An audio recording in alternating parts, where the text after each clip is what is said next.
Shalom jemaat Tuhan yang terkasih, kita bersyukur kepada Tuhan pada malam hari ini kita boleh bersama-sama ada di rumah Tuhan untuk beribadah dan mendengarkan firman Tuhan.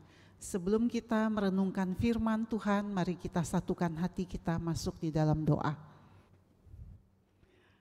Kami rindu ya Tuhan, melalui puji-pujian yang kami naikkan, melalui doa-doa kami, melalui firman-Mu, jiwa kami terangkat untuk lebih dekat dan lebih dekat kepada Tuhan. Tuhan, kiranya Engkau mengurapi hamba-Mu dengan kuat kuasa dan pertolongan Roh Kudus, boleh memberitakan kebenaran firman-Mu. Karena kami menyadari Tuhan, pada zaman yang penuh dengan tantangan ini, kami sungguh membutuhkan firman Tuhan yang memberikan kami kekuatan, yang memberikan kepada kami arahan di dalam kami menempuh perjalanan kehidupan kami. Terima kasih Tuhan, Roh Kudus hadir di tengah-tengah kami, berbicara kepada setiap kami dan mengurapi hamba-Mu. Terima kasih Tuhan, dengar doa kami, demi Kristus Yesus kami berdoa dan bersyukur. Amin. Kita akan bersama-sama membuka firman Tuhan dari Kejadian pasal yang ke-16.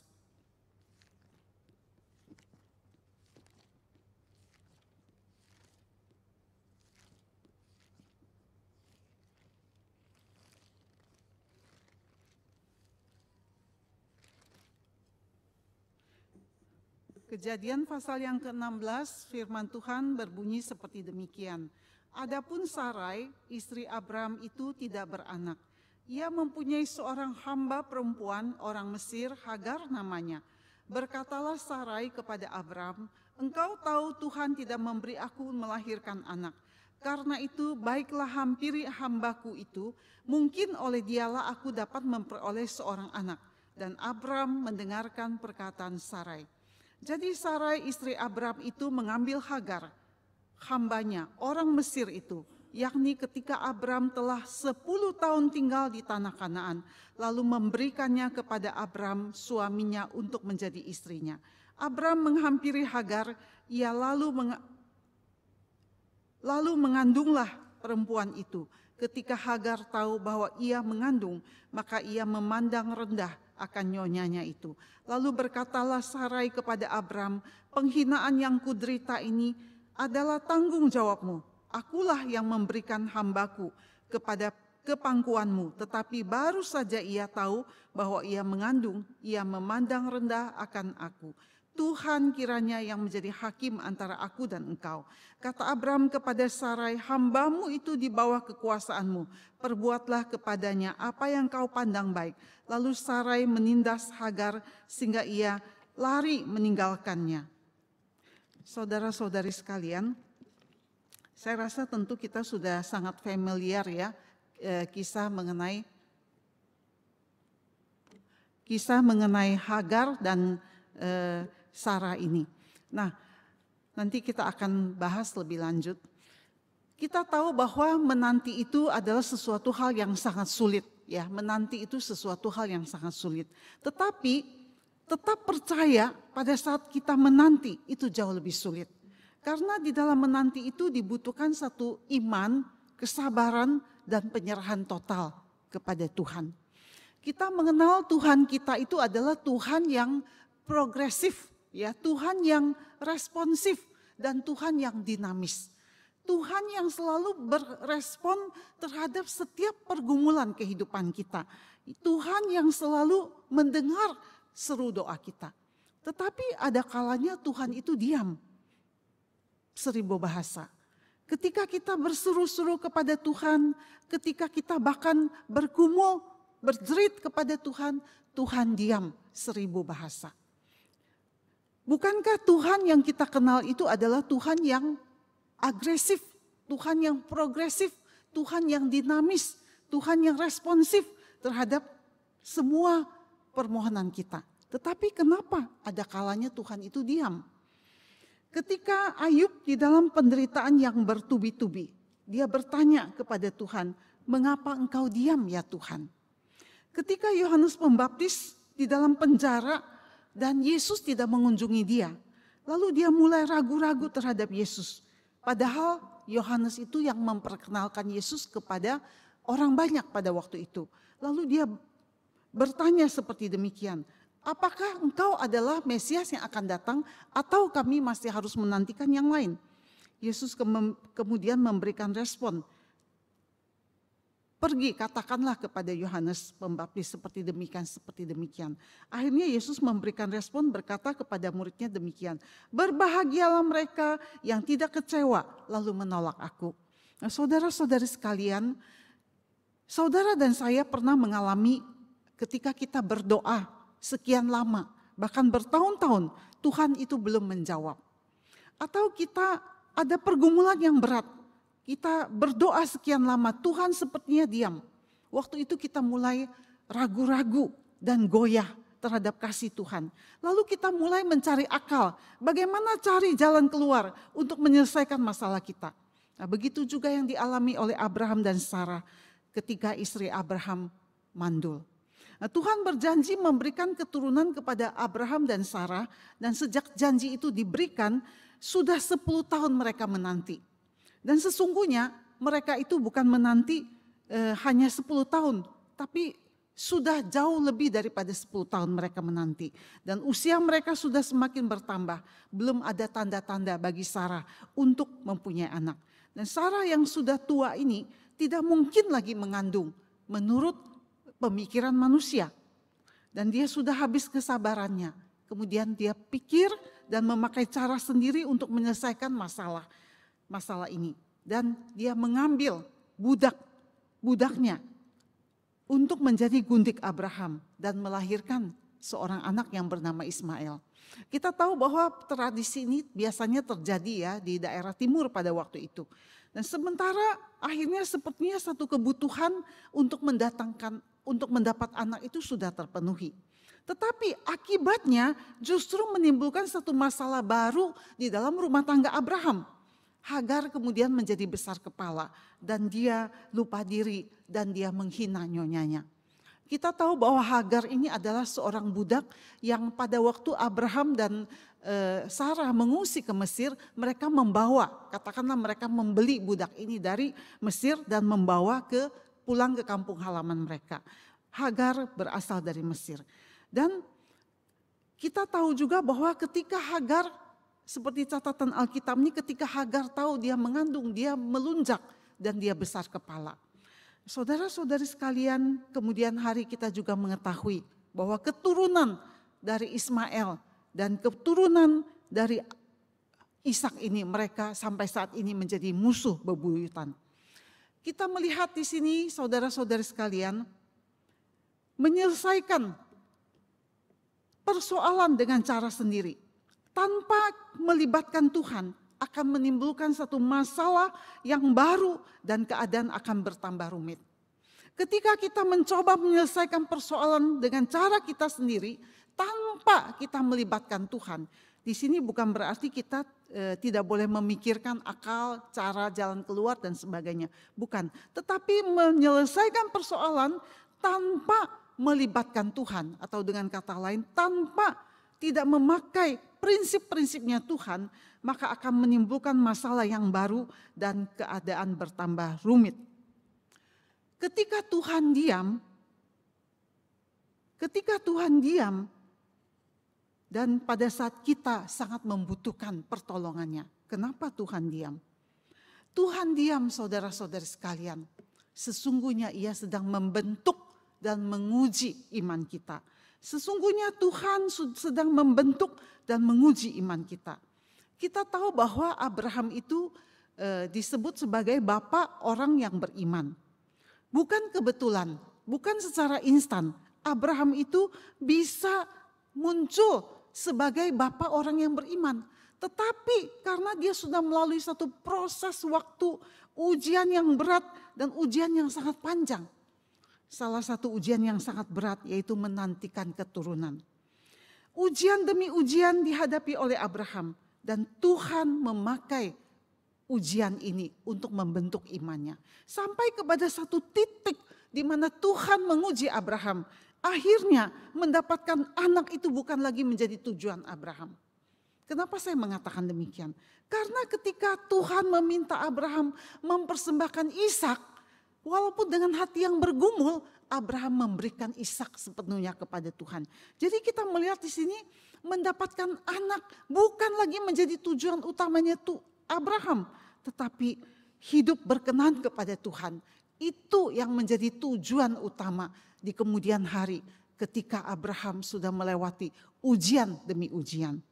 Saudara-saudari sekalian, demikian juga dalam kehidupan kita. Tuhan mengizinkan kita menghadapi ujian demi ujian, supaya Tuhan ingin kita mengevaluasi ulang kembali apa yang menjadi tujuan hidup kita. Apakah tujuan hidup kita itu berpusat kepada diri kita sendiri, kesenangan kita, atau kita memang punya satu tujuan yang lebih tinggi lagi, yaitu hidup kita ingin berkenan dan memuliakan Tuhan. Ketika kita sudah siap hati untuk menerima rencana Tuhan dalam kehidupan kita, ketika kita siap untuk melakukan tujuannya Tuhan, maka Tuhan akan menyingkapkan satu tujuan yang lebih tinggi lagi kepada kita, lebih tinggi dan lebih tinggi lagi, untuk mencapai kehidupan yang maksimal, yang seperti yang Tuhan inginkan kepada kita. Saudara-saudari sekalian, karena itu kita boleh mengatakan seperti demikian. Tidak satu pun persoalan yang kita alami ini, baik kegagalan, masalah anak, masalah bisnis, kesehatan, tak satu pun yang tak berharga di mata Tuhan. Karena Tuhan sedang memakai kejadian-kejadian tersebut untuk membentuk iman kita semakin dewasa, semakin matang. Sehingga hidup kita itu semakin berdampak bagi orang lain dan bisa mencapai tujuan yang tertinggi yang Tuhan inginkan di dalam kehidupan kita. Saudara-saudari sekalian, Tuhan diam supaya kita semakin mengenal Dia. Bahwa yang berdaulat, berotoritas di dalam hidup kita itu bukan kita, tetapi yang berdaulat dan berotoritas dalam hidup kita itu adalah Dia adalah Tuhan. Dan kita mengembalikan ketuhanan Tuhan itu dalam kehidupan kita. Bukan kita yang menjadi Tuhan dalam hidup kita ini, tetapi Dia yang membentuk kita, yang memberi nafas kehidupan kepada kita. Tuhanlah yang seharusnya kita tinggikan dan kita muliakan. Kita mau tidak mau harus mengakui bahwa Dia berotoritas, berdaulat penuh dalam hidup kita. Mengapa kita sering khawatir, saudara-saudari sekalian? Bahkan kekhawatiran kita berubah menjadi anxiety. Karena sadar atau tidak sadar kita mencoba untuk mengontrol seluruh kehidupan kita. Kita merancang kehidupan kita, kita merencanakan sesudah ini harusnya begini, harusnya begini, harusnya begini. Memang tidak salah sih, ya itu Tuhan memberi kita hikmat untuk merencanakan kehidupan kita. Tetapi ketika kita mencoba untuk mengontrol, mengendalikan kehidupan kita seperti yang kita mau, dan kita mengakui, menyadari bahwa sesungguhnya kita terbatas. Pada saat itulah muncul rasa khawatir, muncul ketakutan, karena kita sadar kita tidak mampu mengendalikan hidup kita. Hari esok pun kita tidak tahu, jangan mengatakan tahun depan atau 10 tahun kemudian. Tetapi karena kita mencoba mengendalikan hidup kita menurut pikiran kita, pada saat itulah muncul rasa khawatir dan ketakutan. Saudara-saudari sekalian, bagaimana respon kita ketika Tuhan itu diam? Bagaimana respon kita? Yang pertama, jagalah hati kita untuk tetap mencintai Tuhan. Jagalah hati kita untuk supaya kita tetap mencintai Tuhan. Itu satu hal yang sangat perlu, saudara-saudari sekalian. Kita harus sungguh-sungguh menjaga hati kita, pikiran kita tetap mencintai Tuhan. Kita fokus kepada Tuhan, tujuannya Tuhan, bukan agenda pribadi kita. Ketika Tuhan diam, seolah-olah Dia tutup telinga terhadap jeritan pergumulan kita. Kita harus tetap menjadikan Tuhan itu fokus kehidupan kita. Kita tetap harus menjaga kualitas kasih kita kepada Kristus. Karena jikalau kita telah kehilangan kasih kita kepada Tuhan dan kualitas kasih kita kepada Tuhan menurun, maka rentan sekali terhadap serangan iblis. Bukankah sering terjadi saudara-saudari sekalian ketika Tuhan tidak menjawab doa kita. Sementara bertubi-tubi masalah, pergumulan dalam kehidupan kita, kita mulai goyah, kita mulai ragu-ragu, kita mulai bertanya-tanya kepada Tuhan. Nah, pada saat itu saudara-saudara sekalian, kita harus tetap menjaga kualitas kasih kita kepada Tuhan. Jangan sampai menurun. Karena ketika kualitas kasih kita kepada Tuhan menurun, maka akan mudah sekali iblis untuk menyerang kita. Kita harus menyelidiki dengan cermat dan menghancurkan apapun juga yang merusak kasih kita kepada Kristus. Saya berdoa kepada Tuhan supaya Tuhan menambahkan kasih saya kepadanya. Karena hanya dengan kekuatan kasih saya diberikan energi yang ekstra untuk melayani pekerjaan Tuhan. Ketika Tuhan diam, sesungguhnya Ia sedang menguji kasih kita kepadanya. Saudara-saudari sekalian, izinkanlah saya sharing satu pengalaman, katakanlah pergumulan di dalam keluarga kami. Pada bulan September yang lalu, tahun 2022, keponakan saya yang baru berusia 41 tahun kena serangan stroke, ya. Dan stroke itu karena disebabkan oleh kelainan di jantung. Dan selama 5 bulan lamanya dirawat di rumah sakit Singapura. Kakak saya dan suaminya siang malam bergantian, mereka menjaga putrinya ini. Saudara-saudari sekalian, pada waktu itu awal-awalnya itu saya juga bergumul ya kepada Tuhan. Tiap hari siang malam kalau saya ingat saya berdoa Tuhan, kalau Tuhan izinkan Tuhan nyatakan mujizat kepada keponakan yang masih muda ini, yang anaknya juga baru remaja. Itu doa saya terus menerus. Tetapi saudara-saudari sekalian, hari berganti hari, keadaan itu tidak berubah, maksudnya itu baik secara sempurna begitu ya. Kondisinya memang stabil, tapi sampai saat ini juga belum seperti yang diharapkan. Pada waktu bulan Februari yang lalu dan satu hal yang saya khawatirkan yaitu iman kerohanian kakak saya dan suaminya. Pada waktu saya berkunjung ke Singapura bulan Februari yang lalu, saya mendengar malahan yang berbeda daripada yang saya duga. Kakak saya bersyukur kepada Tuhan. Dia bilang begini, bersyukur kepada Tuhan. Karena kejadian dia anfal itu pas dia lagi ada di Singapura. Kalau kejadian ini dia berada di Balikpapan, di kotanya sendiri, saya nggak bisa bayangkan apa yang terjadi, kata kakak saya. Lalu kakak saya juga mengatakan, cici saya juga mengatakan demikian, selama ada di ruang ICU, dia luar biasa bergumul. Sebentar-sebentar dia nengok, sebentar-sebentar dia nengok apa yang akan terjadi dengan anaknya. Dengan kondisi seperti demikian itu dia sudah sangat bersyukur kepada Tuhan. Sekarang sudah jauh lebih baik, stabil keadaannya, walaupun belum seperti yang diharapkan. Saudara-saudari sekalian, inilah pengalaman kami. Tuhan itu diam, belum menjawab apa yang kita inginkan. Tetapi dari sisi lain saya melihat Tuhan sudah menjawab. Apa yang Tuhan jawab? Saya bersyukur kakak saya itu tidak goyah imannya kepada Tuhan. Tetapi dia masih bisa bersyukur melihat kebaikan-kebaikan Tuhan. Saya juga bersyukur Tuhan itu sesungguhnya tidak diam. Tapi Tuhan sudah menjawab doa-doa kami. Dengan mengirimkan begitu banyak saudara-saudara seiman dari berbagai tempat yang mendoakan, yang memberikan sapaan, yang memberikan kasih dan perhatian. Itu sesungguhnya Tuhan sudah menjawab semua doa-doa. Tuhan menyediakan perawatan yang terbaik buat keponakan saya. Itu sesungguhnya Tuhan sudah menjawab. Saudara-saudari sekalian, biarlah kita boleh melihat dari sisi yang lain. Ketika kita merasa Tuhan itu diam, belum menjawab kita, sesungguhnya Tuhan sudah menjawab dari sisinya yang lain. Yang walaupun mungkin belum sepenuhnya kita mengerti apa yang menjadi rencana dan tujuan Tuhan di dalam peristiwa ini. Yang kedua, ketika Tuhan diam, apa yang harus kita lakukan? Apa yang Tuhan ingin kita lakukan? Yaitu Tuhan ingin kita berdiam diri di hadapan Tuhan. Tuhan ingin kita berdiam diri di hadapan Tuhan. Saudara, kita hidup di dalam satu zaman yang sangat crowded. Kesibukan diri kita sendiri, keadaan di sekitar kita, sosial media yang membuat hidup kita itu semakin crowded. Sehingga waktu berdiam diri itu menjadi satu kemewahan bagi kita semua. Ada seorang hamba Tuhan, seorang profesor di bidang spiritualitas namanya Donald Whitney.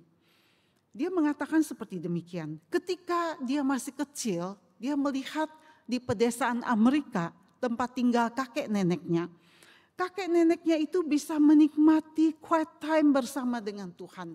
Bahkan satu hari itu beberapa kali, karena suasana sepi, hidupnya itu tidak banyak crowded di pedesaan, mereka bisa menikmati waktu bersama dengan Tuhan. Tetapi pada zamannya dan sekarang ini, ada banyak hal yang membuat distraction, sehingga tidak bisa fokus kepada Tuhan. Dan Donald Whitney mengatakan seperti demikian. Culture help them to quiet with God all day. Itu pada zaman kakek neneknya ya. Tetapi sekarang culture help them to quiet with God. Kebudayaan itu membantu orang-orang untuk diam di kaki Tuhan bisa sepanjang hari. Itu zaman dulu. Tetapi sekarang culture, kebudayaan itu melukai orang untuk bisa quiet time bersama dengan Tuhan. Saudara-saudari sekalian, namun demikian, saya sangat salut kepada Maria. Maria itu tidak terdistraksi oleh kesibukan, oleh berbagai macam hal yang ada di sekitarnya. Walaupun kakaknya Marta marah-marah sekalipun, dia tidak terdistraksi, tetapi dia bisa fokus kepada Tuhan. Dia bisa mendengarkan Tuhan di tengah-tengah banyaknya distraksi. Saudara-saudara sekalian, itulah kerinduan hal yang luar biasa dari Maria akan Tuhan. Sehingga dia tidak terdistraksi oleh apapun juga. Mazmur 46 ayat 11 mengatakan, diamlah dan ketahuilah. Mari kita membuka firman Tuhan di sana di PowerPoint ada ya. Mazmur 46 ayat 11. Diamlah dan ketahuilah bahwa akulah Allah. Aku ditinggikan di antara bangsa-bangsa. Jadi kata diam di sini adalah be still, enough, stop. Atau kata diam di sini juga bisa berarti beristirahatlah di dalam Tuhan. Beristirahatlah di dalam Tuhan. Ayat yang ke-10 kita melihat ayat sebelumnya. Ayat yang ke-10 mengatakan bahwa Tuhan itu adalah Tuhan yang bisa menenangkan peperangan. Tuhan yang bisa meredakan peperangan. Mari kita membuka Mazmur 46. Bagi saudara-saudara yang membawa Alkitab, kita membuka Mazmur 46. Ia yang menghentikan peperangan sampai ke ujung bumi. Yang mematahkan busur panah, menumpulkan tombak, membakar kereta-kereta perang dengan api. Diamlah dan ketahuilah bahwa akulah Allah. Aku ditinggikan di antara bangsa-bangsa, ditinggikan di bumi. Jadi artinya begini, kalau Tuhan bisa menghentikan peperangan, masakan Tuhan gak bisa menyelesaikan masalah kita? Kalau Tuhan bisa menghentikan perang yang dahsyat, masakan Tuhan gak bisa menyelesaikan masalah-masalah kita? Jadi pemazmur mengatakan kamu diam saja. Tuhan mengatakan diam saja, kamu berdiam diri di hadapanku. Ada waktunya bagi saya untuk menjawab doa-doa kamu. Ada waktunya bagi saya untuk menyelesaikan masalah-masalahmu. Peperangan saja aku sanggup mengatasinya. Masakan masalahmu aku tidak sanggup. Saudara-saudari sekalian, ketika Tuhan seolah-olah tidak peduli akan persoalan kita. Seolah-olah Tuhan tidak dengar doa-doa kita. Sesungguhnya pada saat itu Tuhan ingin kita berdiam diri, solitude di hadapannya. Menantikan Tuhan memberikan kepada kita hikmat dan petunjuknya. Saudara, berdiam diri juga melatih hati kita untuk lebih peka dan pikiran kita menjadi lebih jernih. Hati kita menjadi lebih peka dan pikiran kita menjadi lebih jernih. Saya pernah sharing di persekutuan doa karyawan di Pluit pada waktu itu beberapa waktu yang lalu.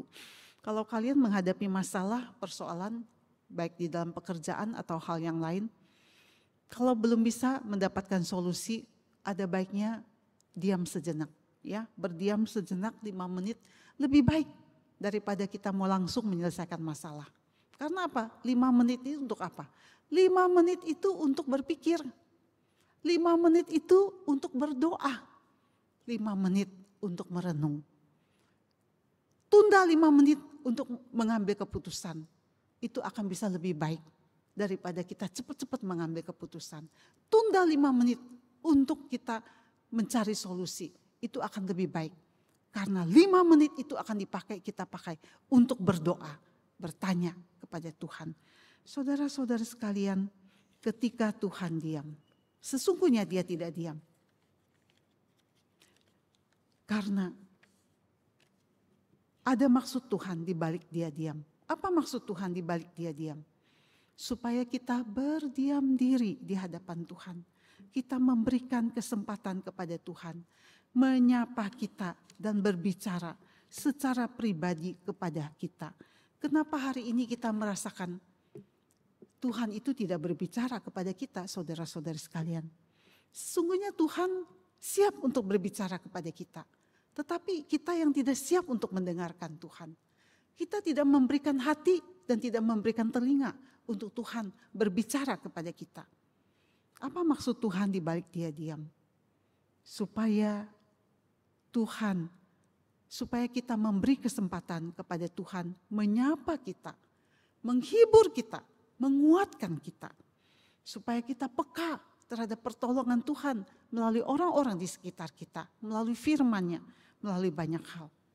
Ketika Tuhan diam, sesungguhnya Ia mengundang kita sekali lagi untuk berdiam diri di hadapan-Nya.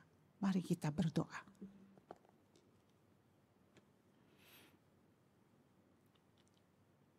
Tuhan, kami harus mengakui di tengah-tengah berbagai macam kesibukan, tuntutan keluarga, tuntutan pekerjaan, tuntutan pelayanan bahkan, membuat kami lupa untuk diam teduh di hadapan Tuhan. Ketika persoalan bertubi-tubi datang dalam hidup kami, seolah-olah Tuhan Engkau diam dan tidak menjawab kami.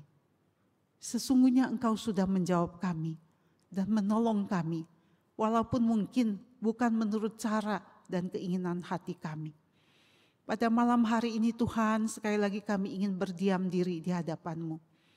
Kami menyediakan hati, pikiran kami, telinga kami untuk mendengarkan Engkau, untuk lebih peka terhadap bimbingan Tuhan, untuk lebih mengerti suara bimbingan Roh Kudus dalam kehidupan kami, supaya kami boleh berjalan bersama dengan Tuhan. Kami berkomitmen Tuhan pada malam hari ini, sesibuk apapun dalam kehidupan kami mau meluangkan waktu untuk berdiam diri di hadapan-Mu, berjalan bersama Tuhan, mendengarkan Engkau lebih jelas lagi, melihat Tuhan lebih jelas lagi, sehingga hidup kami menjadi satu kehidupan yang berkenan, yang memuliakan Engkau, yang memberkati sesama. Tuhan berkati firman-Mu, berkati saudara-saudara yang sudah hadir malam ini. Demi Kristus Yesus kami berdoa dan mengucap syukur. Amin.